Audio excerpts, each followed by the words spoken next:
Hello, lovely people. Welcome to my Foodie February wrap up. Dooby dooby dooby dooby dooby dooby dooby dooby dooby doo. Dooby dooby dooby dooby dooby dooby dooby dooby Sophie vlogs. I hope everyone has had a delightful Foodie February. Did you read any foodie books? Please let me know. I absolutely cracked through my TBR. Once again, I have read every foodie book that I own, so I need to do some restocking. But I thought I would just chat you through everything. I believe the first foodie book I finished was the Condiment book by Claire Dinhut. This is one of those books that is like a lovely physical book to own. It has these really nice end papers and it has lots of little graphics and stuff like little tables, little like global focuses. It has lots of sort of like this is like a stinkometer. Like it's quite a light non-fiction foodie book. It does have lots of little recipes for depending on which condiment we're looking at, like making some of your own. It has like little snapshot histories. What I really enjoyed about it was things like, okay, we take the concept of mayonnaise. Let's look at like mayonnaise around the world. How does it differ from place to place? Like what is the difference in ingredient? Things which are very familiar to me because they're just like an absolute staple. Like let's just do like a tiny historical dabble. So this is one of those ones where I would say if you like your foodie writing to be like very non-fiction, probably not your jam. If you want like a light little drabble that you can dip in and out of, very much the vibe. My first fiction book that I finished was Venom, Dark and Sweet by Judy, the concluding book in this duology. I really enjoyed the first book in this series. We follow someone who is sort of a magic worker, but it's a shenongshi. It's like you use tea and you brew and you use the different properties to sort of impart the powers that you want and that kind of thing. I think the magic system is so interesting. In the first book, this girl goes to court to try and discover the reasoning behind her mother's death, and then while she's there, she sort of is part of a much larger conspiracy that is happening. By this book, our main character has had to leave the court, and she's very much going on sort of like a journey narrative. There is a new perspective in this book that wasn't in the first book, which is of this guy who she had a little bit of a romance with in the first book, but that has all been complicated by plot reasons. I have to say I was a bit disappointed in this concluding book. I think that it didn't help that I read this quite soon after Spin the Dawn, because what I found as I was reading it is I'm a bit bored of books that have really interesting concepts and start off really interesting and then just turn into like journey narratives. And I think that this journey narrative might not have bothered me as much if I hadn't just finished reading Spin the Dawn, which also starts off in a court with a lot of court intrigue and then they go on a journey and they have to gather things, because a lot of this book from our main character's perspective was we are on a journey and we are gathering things, and I found that to just I had felt like I had already read a narrative very similar to that. I think that also that interesting tea magic wasn't as strong in this book, so I missed it. The romance, I liked in the first book that the romance was not very much, it wasn't really the focal point. I liked that it was like court politics was the focal point. And like, I still don't like the romance was a bit more of it this time. I think particularly because we have his perspective now. I didn't think that his perspective really like added much because he spends most of his time in the dark. So you as the reader, because he's still at the court, you as the reader are like, I know who the bad guy is. I have a suspicion about what the bad guy is doing, but our poor sweet little boy has no idea. And he's got to like work it all out, and you're like, come on, babe, get with the program. So I don't think that this was a bad book. I think that it was not as interesting as the first book, and I think a lot of what made the first book so fun just like wasn't really there. So I found myself disappointed in that one. There's a sort of sequel that did not disappoint me is A Cheesemonger's Tour de France by Ned Palmer. His first book was all about British cheeses. This book is all about French cheeses. I found this thoroughly enjoyable. Essentially, if you like the British cheese book, you will like the French cheese book because it is literally the same thing but just about France and French cheeses. We're moving through regionally, so every chapter focuses on a different region in France, and then it's just exploring the history of that region and how that influenced cheese making, what the distinction of cheeses in those regions are. As usual, he is travelling to different producers, talking to them, like what are the challenges that face them, what is the history behind their cheesemaking. I find all of that so fabulous and interesting. My knowledge of the history of France is more patchy than it was of obviously the British Isles because I live here. So I enjoyed that insight into specifically like pockets of history. I think something which applies to France but also applies to a variety of other countries is that there is this idea of countries as one solid thing, whereas in reality, like a lot of these countries became unified comparatively recently in their history. There is a lot of variance in region to region, and there are regions which sort of straddle like modern country identity, and I find exploring that history really interesting. A short little book that I found an interesting reading experience was Pizza Girl by Kyoung Frazier. This is a very, very short little book. So you follow Pizza Girl. She's a pizza delivery girl. She is quite young. She's pregnant. Her boyfriend has moved in with her and her mum as a result of her pregnancy. And she kind of is just lost a bit. She becomes obsessed with this woman who orders pizza and asks for pickles to be on it because her child refuses to eat anything else. And then she kind of like is dealing with a lot emotionally, and that causes her to become very fixated on this woman and to sort of like fall into that obsession as a way of sort of avoiding the other things in her life.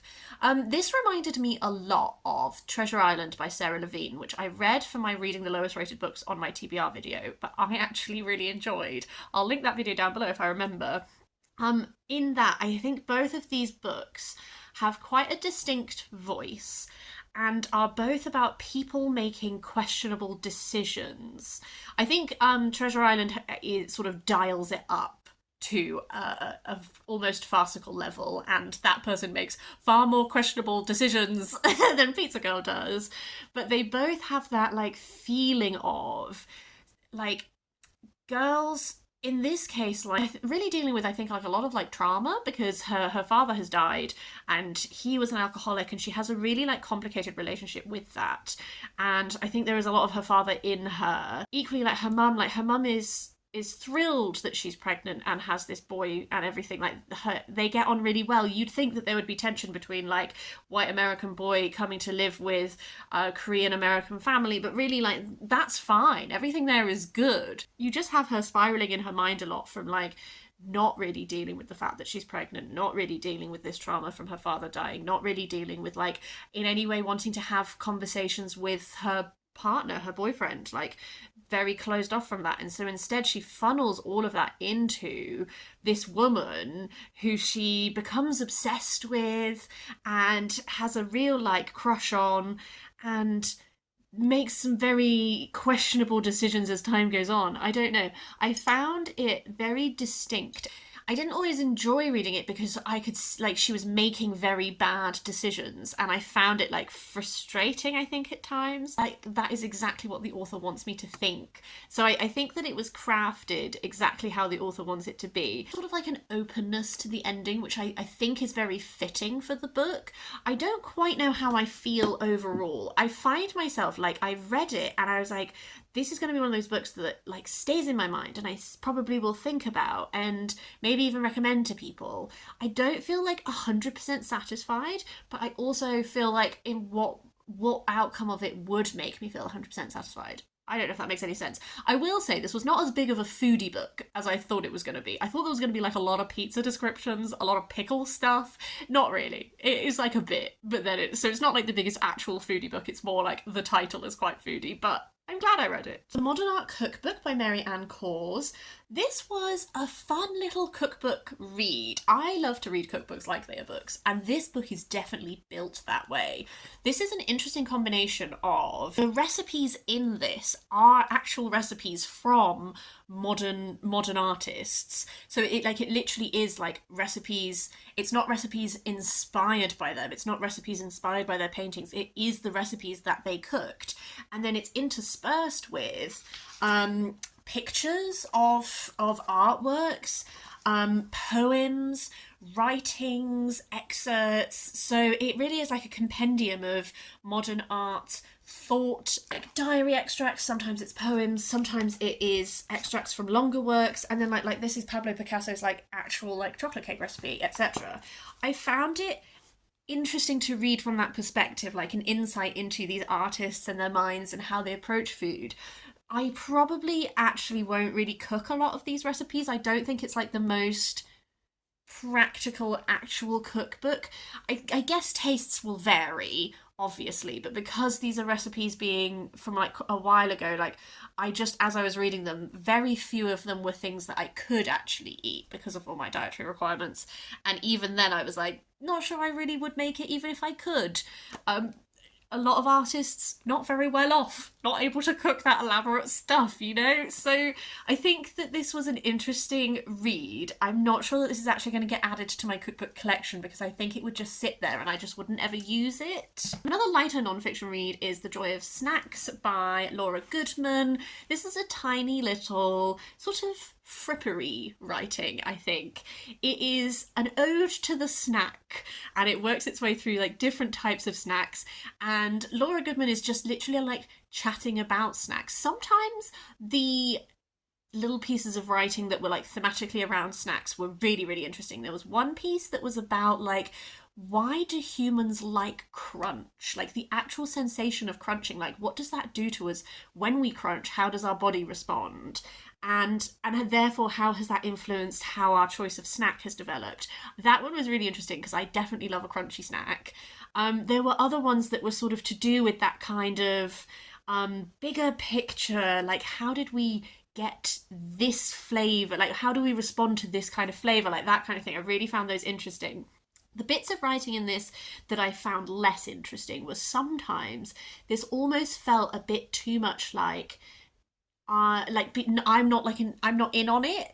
I don't know. She had this recurring feature that was like food memories, but like I didn't find them that interesting to read as someone who is not her. Like if you had been on the holiday that she went on where she ate this thing, I'm sure it would have been great like to hear her write like this much about it. But for me, I was just like, oh yeah, flaming hot Cheetos. Okay.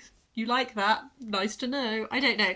So some of the writing was just a little bit too much like, here I am reminiscing about just some nice food I had, but I would prefer that if I'm reading a book that is someone reminiscing about nice food they have, I prefer it if it's like longer form and beautifully written, because then I'm like, okay, I'm immersing myself in a moment. Whereas these are all like very short little snapshots. So I was like, okay, well, I just read a list, really, didn't I? And I don't like list books. The actual recipes in this, there's loads of recipes for snacks. I think a lot of them sound delicious. A lot of them are very dairy heavy. If you can't do dairy like I can't do dairy, probably not a lot of recipes that you can do. And I know that I can hear you cry, Sophie, just leave off the dairy. My point is, a lot of the recipes in this are like, okay, pincho. We're doing an exploration of pincho. So here is like pincho recipes. They are just things going on a stick, and if I take out the dairy component, I'm fundamentally missing a tasting note that needs to be there to make it cohesive, and I don't know what to replace it with. So a lot of the recipes were things where I was like, there were ones that I could just take the dairy out and like sub it with like a plant-based version. But there were quite a lot where I was like, I don't know if I took the dairy out if this would still work. So that's just like dietary requirements. If you love eating cheese, you're going to be great. Have at it. This is the book for you. The snacks all sound delicious. I am jealous. A really sweet and lovely read was Hungry Hearts, edited by Elsie Chapman and Tung Richmond. I was a fool to think that this would all be romances. I think in my TBR I was like, oh, dabbling in romance. Love, Sophie, comes in many forms. Don't know why I have to remind myself of that. So this is 13 short stories. This has such a breadth of genre, of tone. I really enjoyed the variety. All 13 of these are very different in the type of genre that they're drawing on, but the thread that runs throughout it all is that it's all set on Hungry Heart Row, which, if I may show you this lovely little illustration in it, this is Hungry Heart Row. All of the stories are set within here. So it's unified by place and it's unified by the thread of food. I am a little magpie reader. I like to read across genre. So for me, this really worked because I love dabbling around in different genres and I love having a single thread that runs throughout that made it feel cohesive to me. If you are someone who has much more specific like genre taste, you might not enjoy how varied this collection is. I really liked it. This is YA. Just to give like an example of like the variety, like the first book is about a girl whose mother has died and she's trying to recreate this curry like that was her mum's like signature dish. There's one that is about like superheroes. There's one that is about like gangs. There's one that is like just a very straightforward romance. At its best, I think there were some books that were really moving. There were books that really looked at love. I found the first book about like loss and grief really powerful. I found lots of the books that were exploring like identity really great. There is in the actual books that are the romances, there is a variety. There's some queer romances in here. I really just found myself every time I dipped into a new story, I was interested to see like what slant we were going down. There are definitely authors in here that I'm going to go off and explore further. There's a few in here that I was already actually familiar with, so it was nice to read something of their work that I haven't read before. But there are definitely some which I'm going to explore. So for me, this was like a solid, like a good short story collection, and I think it was just one of those lovely books that I want to recommend to lots of people if you like YA, if you like short stories, that kind of thing. Delightful. To jump to an actual romance, I also read Fake Dates and Mooncakes by Sher. This is a male-male romance. We follow Dylan, who his mum passed away. He lives with his aunt, who runs a takeout place. And the sort of inciting incident of this book is that he delivers food to this guy. When it gets there, it has spring onions on it, and this guy was like, "I'm allergic." And this guy starts being a dickhead to him. And then the guy's roommate is like, "Oh, sorry about that." And then like comes to apologize to him. For reasons, they start fake dating. I think that this is a sweet book. I found that it didn't wholly like hold up as a concept to me. So things that I like about this, lots of puns throughout. If you like puns, this is a book for you. I thought that Dylan, our main character, absolute sweetheart, like a genuinely nice character to read about, who is not perfect, but who generally is motivated by being so grateful to his family for being there for him that he wants to do what he can to help them. And his plotline involves competing in this mooncake competition as a way of honouring his mum. And I thought that he was an utter sweetheart. Where I fell down is that I don't really feel that invested in Theo, who is the love interest. Theo is very wealthy, and where Dylan has drive in he is motivated for these reasons to help his family, to honour his mum, Theo just felt a bit like a void to me. I liked when they first met that they bonded over the fact that Theo's mum also has passed away, and Dylan was a link to Theo's mum's culture, and Dylan was able to talk to him a lot about like the culture that they share. And I thought that that was a really nice like start point for a romance, and I was quite excited for where it was going to go. The problem I found with Theo is that Theo's way of solving problems is to just pay for things and to throw money at them, and I find that really uncompelling. This is also kind of a book of two parts. The first half of this book is nothing to do with the mooncake competition. It's to do with Theo gives Dylan's mum a lot of money, which Dylan obviously feels a bit uncomfortable with and would like to pay him back. So Theo is like, "Okay, well, I have this family wedding, come be my fake date," hence the fake dating. There's no reason for them to be fake dating. Neither of them, they both have a conversation where they're like, "I am single. I am also single." They both know that each other likes men. They get on really, like they go to this wedding. It's like, you could just be dating. This could just be a date that you're doing. Like there is no reason why you should be fake dating. I'll stop waffling about this one. Suffice to say, I think there is a lot of adorableness in this. The food descriptions are immaculate. The very whole concept of fake dating, pointless, and I don't like when money is just like the solution to all the problems. Is just like, well, let me just hop on a plane and do this thing. Oh, let me just send your family some money. I'm like, well, there's no like, it's a cop out. It's a cop out. A final note I will also just say is I didn't wholly like how the allergy aspect of this was dealt with. I have multiple food allergies, and I'm going to talk about it again when I talk about this book in a minute. Dylan, when he makes this delivery which has spring onions in, which this person has said they're allergic to, like, is apologetic and does offer to like waive the fee, all of that kind of thing. And this guy is such a dickhead about it, and it gets brought up from time to time.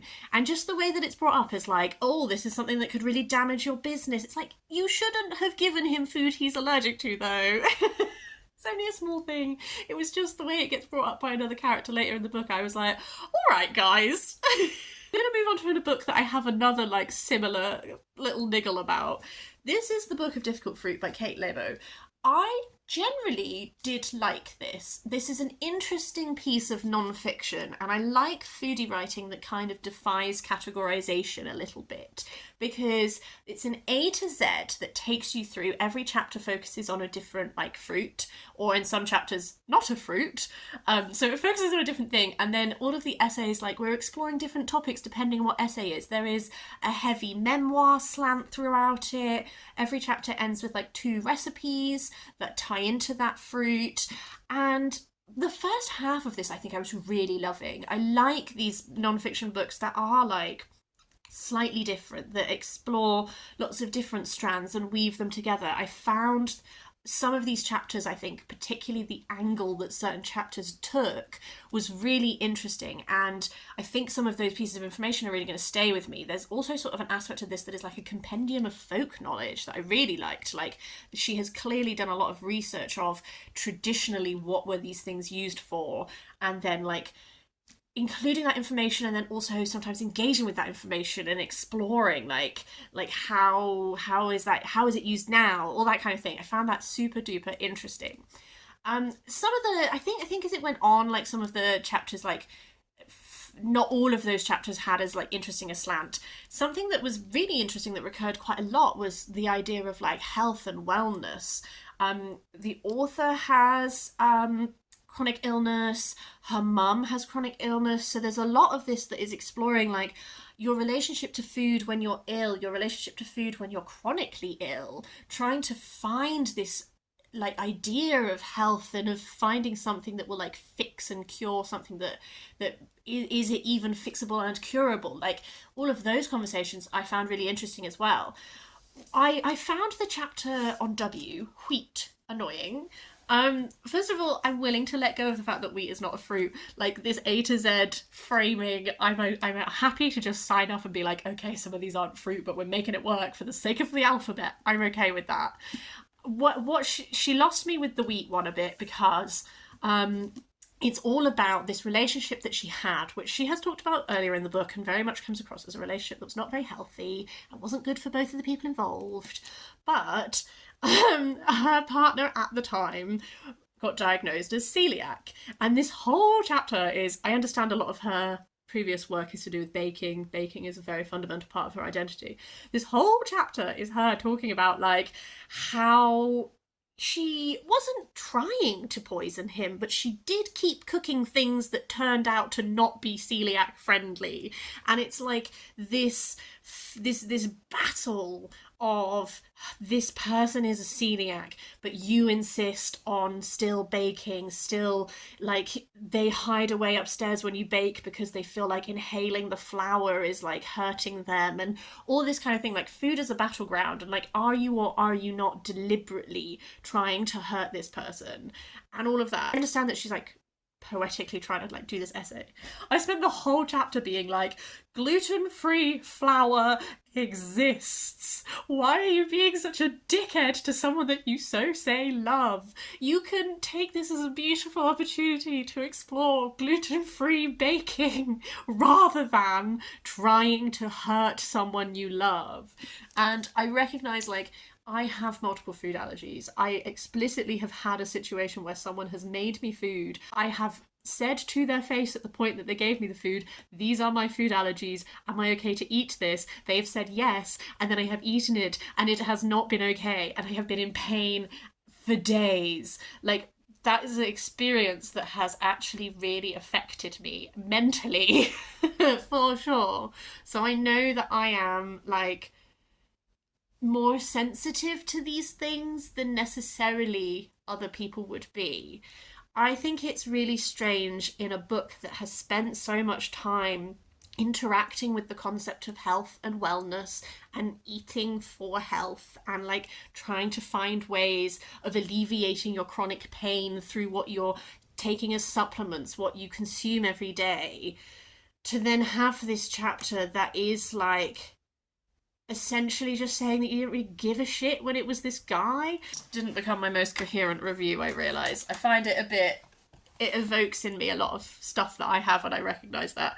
But this is what, aside from that, aside from the week chapter, which did lose me a bit, I did just feel like it maybe lost its oomph a little bit as it went on. I really did enjoy some of the chapters. I found some of the other chapters, probably I won't remember that well. But it was an interesting piece of writing. I've seen some people love it, some people hate it. I feel like I'm in the middle a little bit, to be honest with you. That is everything I read for Foodie February. I didn't mention the prompts as I did this. I realised, and I've finished the whole video. Oh well. I hope that you had a really nice time, Foodie February. If you took part, if you didn't, I still hope you ate some nice stuff. I would love, love, love, love, love to hear from you in the comments below. Did you manage to pick anything up? Even if you didn't, do you have any good foodie recs, fiction, non-fiction? Always happy to hear. Thank you once again. It's really exciting to me and Ashley whenever we see people like posting Foodie February pictures or telling us what you're reading. It's genuinely like makes my day every single time. So yeah, I hope you had a really nice time. I will see you next time for something different, and in the meantime I hope you have a really nice day.